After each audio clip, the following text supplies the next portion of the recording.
Good morning students, welcome to physics class. ये video 12th Hindi medium वाले बच्चों के लिए है। जैसा कि आपको पता था कि लास्ट में जब ऑफलाइन लेक्चर हुआ था उसमें हमने आपको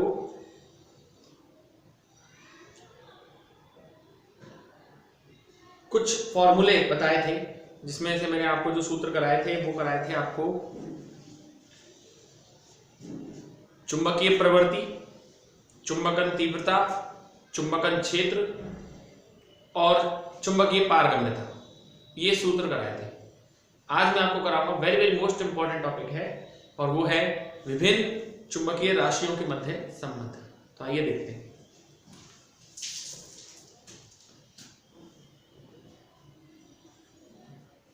इसको हम लोग ना इस नाम से देते हैं जैसे विभिन्न चुंबकीय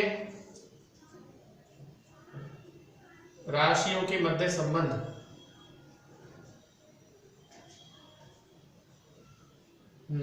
मैं ये कह रहा था इसको हम एक नाम और देते हैं और वो है आपेक्षिक चुंबकशीलता और चुंबकीय पारगम्यता के मध्य, मतलब चुंबकीय प्रवृत्ति के मध्य संबंध। म्यू आर तथा काई में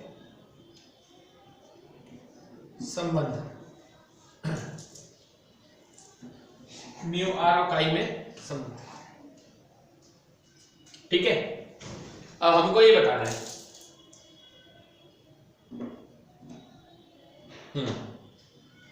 तो देखिए मैं बताऊं आपको, अच्छी तरीके से समझिएगा।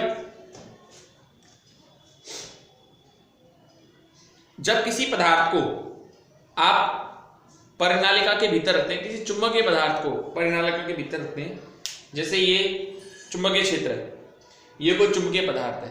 जब आप किसी चुंबकीय पदार्थ को परिनालिका के भीतर रख देंगे तो अब ये चुंबक बनेगा ना। तो अब इसके अंदर दो चुंबकीय क्षेत्र होंगे, एक तो परिनालिका का खुद का चुंबकीय क्षेत्र और एक जब इस पदार्थ को रख देंगे तब उसका चुंबकीय क्षेत्र। कहने का मतलब यह है, मान लो परिनालिका का चुंबकीय क्षेत्र 4 टेस्ला है। कितना है? 4 टेस्ला। अब आपने एक चुंबकीय पदार्थ दिया, उसे इसके अंदर रख दिया। समझ रहे हैं ना बात को? आपने वो चुंबकीय पदार्थ दिया, आपने उसको उसके अंदर रख दिया। जब आपने उसको उसके अंदर रख दिया तो अब इसके अंदर भी चुंबकीय क्षेत्र आ गया 2 टेस्ला का। तो अब जो चुंबकीय क्षेत्र रहा वो 4 + 2 यानी कि 6 टेस्ला रहा। तो चुंबकीय क्षेत्र दो तरह का होता है, एक सामान्य चुंबकीय क्षेत्र होगा जो उसका है ही है, और एक माध्यम को रखने पर जो चुंबकीय क्षेत्र आएगा वो। तो चुंबकीय क्षेत्र B बराबर होगा B0 + B1। B0 जो है वो है मुक्त धारा के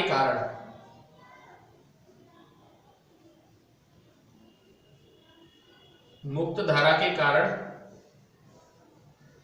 चुंबकीय क्षेत्र, और B1 जो है वो है बद्ध धारा के कारण चुंबकीय क्षेत्र। दो चुंबकीय क्षेत्र है ये। तो देखिए, मुक्त धारा वाला तो बहुत आसान है, आपको मैंने पढ़ाया था। H बराबर B0/μ0। तो B0 बराबर हो जाएगा क्या आपका? μ0H। ये तो मुक्त धारा के कारण है। अब B1 क्या है? प्रेरित चुंबकीय क्षेत्र है, था नहीं। देखिए B0 तो था, B0 तो परिनालिका का चुंबकीय क्षेत्र था ही। B1 जो है वो था नहीं। जब आपने उसे रखा, किसी चुंबकीय पदार्थ को बाह्य चुंबकीय क्षेत्र के अंदर रखा, तब उसके अंदर ये आया हुआ चुंबकीय क्षेत्र है। तो B1 प्रोपोर्शनल होगा चुंबकन तीव्रता I के। B1 बराबर आ जाएगा μ0I। ये B1 की वैल्यू है, B0 की वैल्यू उठा के रख देंगे। μ0H + μ0I। तो B बराबर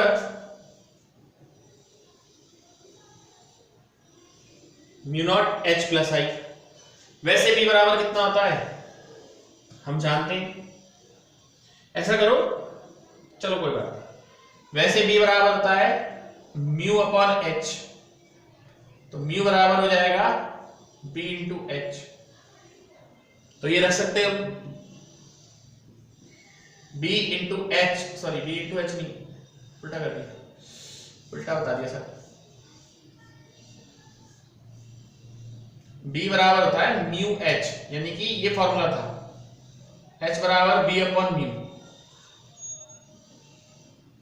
तो म्यू एच बराबर म्यू नॉट H प्लस आई है, यहां से H कॉमन ले लो, म्यू नॉट H कॉमन ले लो, यहां क्या बचेगा 1 प्लस आई अपॉन H, H से H cancel, mu upon mu naught 1 plus chi, क्योंकि म्यू आर बराबर 1 प्लस काई। तो ये रिलेशन है सर, संबंध है आपेक्षिक चुंबकशीलता और मतलब आपेक्षिक चुंबकशीलता और चुंबकीय प्रवृत्ति के मध्य संबंध, ये है सर, ठीक है ना। ये एक तरह से आपका जो है रिलेशन है, बहुत इंपॉर्टेंट भी है। पेपर में अगर क्वेश्चन दिया गया है ना, तो इसी में से क्वेश्चन ज्यादातर इसमें से ही आपका जो क्वेश्चन है वो पूछा जा रहा है, ठीक है ना। एक तो इस क्वेश्चन को अच्छी तरीके से ट्राई करें आप, मतलब तैयार करें। हाँ जी अब देखिए, इसके बाद मैंने आपसे टॉपिक तो पहले ही इस चैप्टर में लिखवा दिए थे आपको, है ना। टॉपिक लिखवा दिए थे। अब मैं आपको जो समझा रहा हूं वो समझा रहा हूं क्यूरी का नियम, है ना। 2-3 दिन और लगेंगे और ये चैप्टर आपका समाप्त हो जाएगा। क्यूरी का नियम मैं आपको बता रहा हूं, आइए।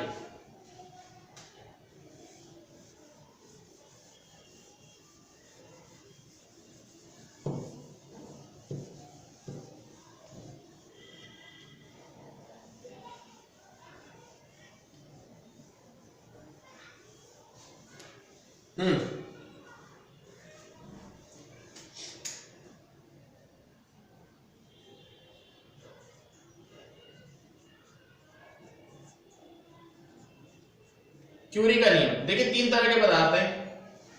कौन कौन से?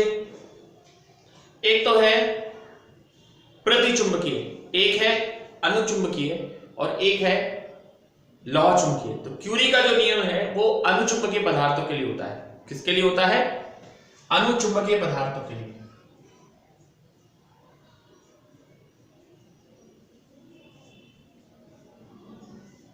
क्यूरी का जो नियम है वो अनुचुंबकीय पदार्थों के लिए है। क्यूरी के नियम के अनुसार अनुचुंबकीय पदार्थों की चुंबकीय प्रवृत्ति का मान उनके ताप के क्या होता है?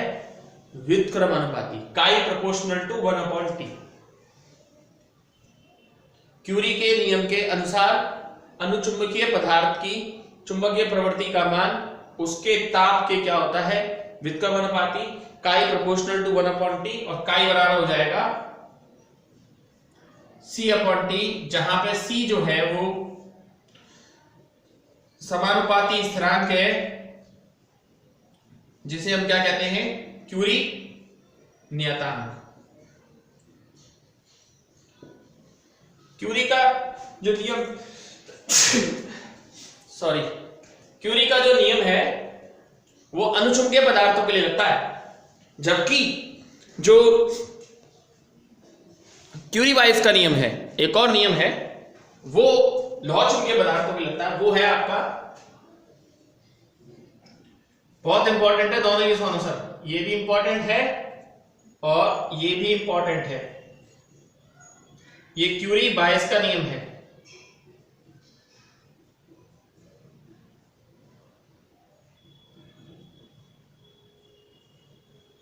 क्यूरी बाइस का नियम क्या कहता है? क्यूरी बाइस के नियम के अनुसार लौह चुंबकीय पदार्थों में लगता है। पहली बात तो इसके लिए लगता है ये लौह चुंबकीय पदार्थ के लिए, और क्यूरी बाइस के नियम के अनुसार लौह चुंबकीय पदार्थों की चुंबकीय प्रवृत्ति का मान ये काई बराबर C upon T minus TC। जहां ये TC है ये है आपका क्यूरी ताप। क्या है आपका ये क्यूरी टेम्परेचर। अब साहब ये क्यूरी ताप क्या है, ये भी बहुत बार पेपरों में आया है। क्यूरी ताप देखिए, ताप बढ़ाने पर चुंबकीय पदार्थ अपनी चुंबकीय गुणों को छोड़ता है या चुंबकीय गुण त्यागता है। तो क्यूरी ताप क्या होता है, वह ताप जिस पर कोई लौह चुंबकीय पदार्थ अनुचुंबकीय पदार्थ की तरह व्यवहार करता है, वह ताप जिस पर लौह चुंबकीय पदार्थ क्या बन जाता है, अनुचुंबकीय पदार्थ, क्या कहलाता है वो आपका क्यूरी ताप। और इसको हम किससे लिखते हैं, TC से लिखते हैं। वह ताप जिस पर कोई पदार्थ, जिस पर कोई लौह चुंबकीय पदार्थ अनुचुंबकीय पदार्थ बन जाता है, क्यूरी ताप कहलाता है। और क्यूरी ताप सबके लिए अलग अलग है। आपको बता दूं, आयरन यानी कि लोहे के लिए ये 1043 केल्विन है, एक बार पेपर में भी आया है। तो क्यूरी का नियम तो अनुचुंबकीय पदार्थ के लिए है और क्यूरी बाइस का नियम लौह चुंबकीय पदार्थ के लिए है। और क्यूरी ताप आपका वो ताप है जिस पर आपका लौह चुंबकीय पदार्थ किसकी तरह व्यवहार कर रहा है, अनुचुंबकीय पदार्थ की भांति व्यवहार कर रहा है। ये आपका क्यूरी बाइस का नियम है, ठीक है, वो सॉरी क्यूरी ताप है। अब मैं आपको क्यूरी के नियम पर आधारित क्वेश्चन कराता हूं। अच्छा टॉपिक है, छोटा सा टॉपिक है, 3 नंबर का चैप्टर है, बड़ा क्वेश्चन इसमें से नहीं आएगा, इसलिए छोटे छोटे टॉपिकों को ढंग से पढ़ते रहिए। तो क्यूरी के नियम पर आधारित समस्याएं देख लीजिए।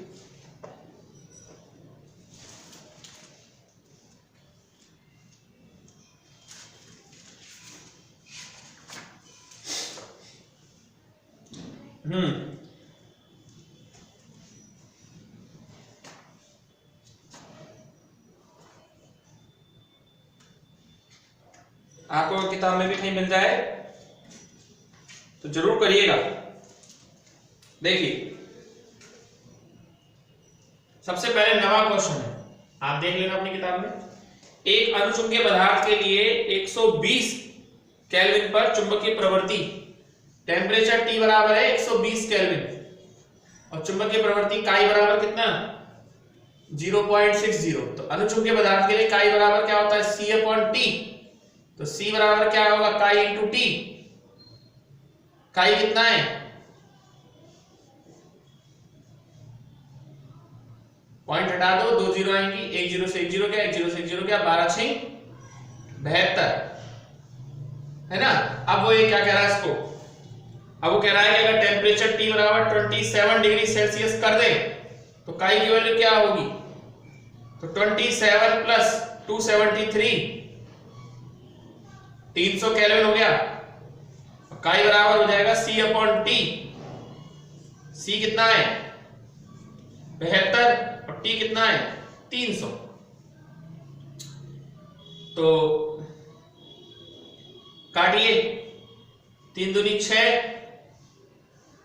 3 चौक 12, 0.24 आंसर आएगा इसका।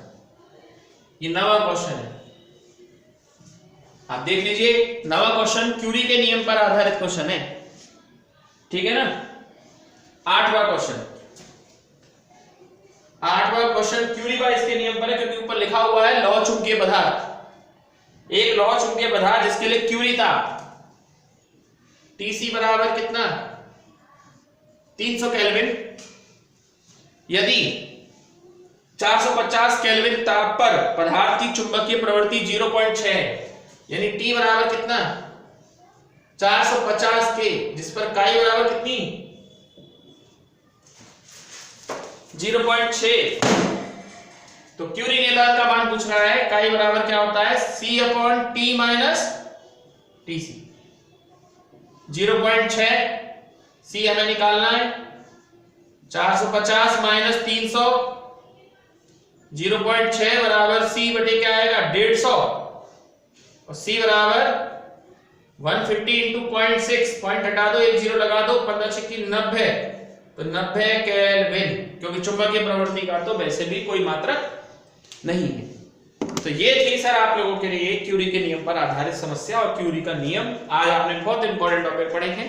वीडियो को 2-2 बार देखिए, नोट्स को प्रॉपर्ली मेंटेन कीजिए, वही टॉपिक आपको पढ़ाए जा रहे हैं जो अब सिलेबस में रह गए हैं। Okay, that's all.